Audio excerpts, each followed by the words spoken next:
18 forecast. News 18. Weather from where you live.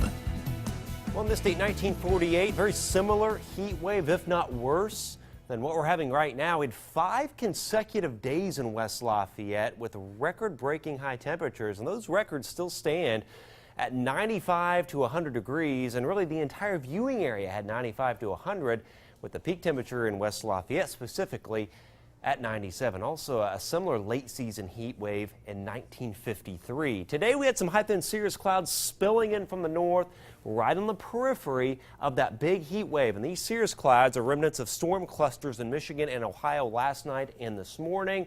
There are new ones forming in the ring of fire right on the edge of the heat wave up in Michigan now. Those will move through Ohio tonight with severe weather.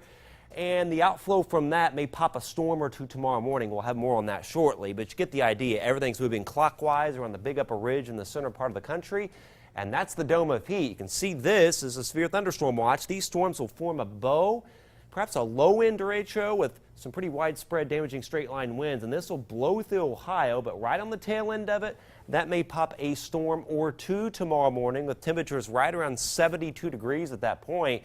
But then it's back up to 86 by 11. And to kind of backtrack, notice even this evening it's 90 degrees. So still a steamy evening as the heat wave rolls on with near record, if not tying record, breaking warmth. And the heat will continue into Labor Day, but it looks like the peak of the heat wave will probably be Sunday, not Monday. Couple storms maybe tomorrow morning, then a couple afternoon, evening. And then eventually, it's going to cool off in a big way. Once we get several days past Labor Day, a strong cold front will actually knock us back to highs in the 70s. But tonight, everybody's going to be in the 70s, from 72 Lafayette and Monticello to 72 Fowler. Tomorrow, a hot one, about 90 to as high as 96 at Morocco, 93 Lafayette, 93 Frankfort, the heat index. Pretty close to 100 degrees, just a hair cooler on Thursday with 89 Rochester to 91 Lafayette and 92 at Pine Village. On our high-res futurecast, you can see that complex of storms blowing through Ohio tonight. This is about 3 o'clock in the morning.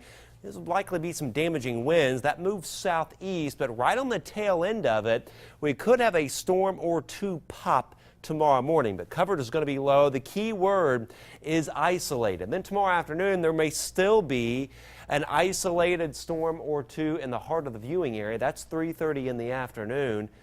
And then we're in good shape. Thursday looks dry, still hot, and even still hot on Friday. It could be a little patchy fog that develops early on Thursday morning. 7-day forecast, though, notice how the peak of the heat wave will likely occur once we get towards Sunday with 97 for the high, 74 on Monday morning, 90 on Labor Day itself, and then even on the weekend, high still running in the mid-90s. So bottom line is a lot of dry weather in that forecast, slightly cooler by Monday. We're going to have to wait till the end of next week to see 70s with lows in the 40s. All right. Thank you, Chad. Sure. Well, up next, third grade students at a Lafayette elementary school get